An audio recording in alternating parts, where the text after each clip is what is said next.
अस्सलामुअलैकुम, welcome to my channel. आज हम बना रहे हैं हाईवे स्टाइल कोयला कढ़ाई। इसके लिए हमें चाहिए ऑयल में जिंजर गार्लिक को हल्का सा फ्राई करें, कलर नहीं देना। फिर हमने इसके अंदर चिकन ऐड कर देनी है। चिकन डाल के अच्छी तरह फ्राई करें। चिकन का कलर जब चेंज हो जाए और इसके ऊपर जब गोल्डन हल्का सा कलर देना है, ब्राउन कलर नहीं देना।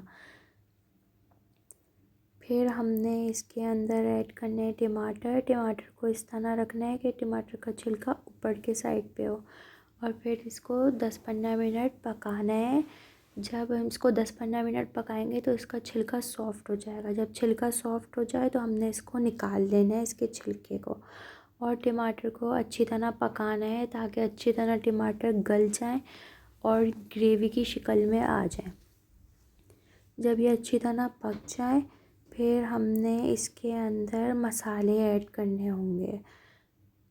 मसालों में हमको चाहिए नमक, कुटी हुई लाल मिर्चें, पिसा हुआ गरम मसाला, भुना कुटा धनिया, ज़ीरा, हल्दी। ये सब चीज़ें डालकर अच्छी तरह मिक्स करें। अच्छी तरह इसको भूनना है ताकि टमाटरों का कच्चापन ख़त्म हो जाए और कच्चापन बिल्कुल ना आए टमाटरों का। अच्छी तरह इसकी भुनाई करें। जब तेल ऊपर आ जाएगा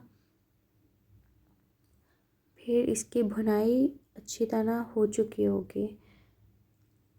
फिर आखिर में हमने इसके अंदर कसूरी मेथी, हरी मिर्च, भुना कुटा धनिया, ज़ीरा, काली मिर्चें सब डालनी है। अच्छी तरह मिक्स करना है और अच्छी तरह इसको भूनना है। इसका ऑयल ऊपर आ जाए फिर इसको गरम गरम नान के साथ या चपाती के साथ सर्व करें। और कोयले का धुआं ज़रूर लगाना है, इसके बगैर कोयले का फ्लेवर नहीं आएगा। सिर्फ 10 सेकंड के लिए कोयले का धुआं लगाना है। एंजॉय करें रेसिपी। अल्लाह हाफिज़।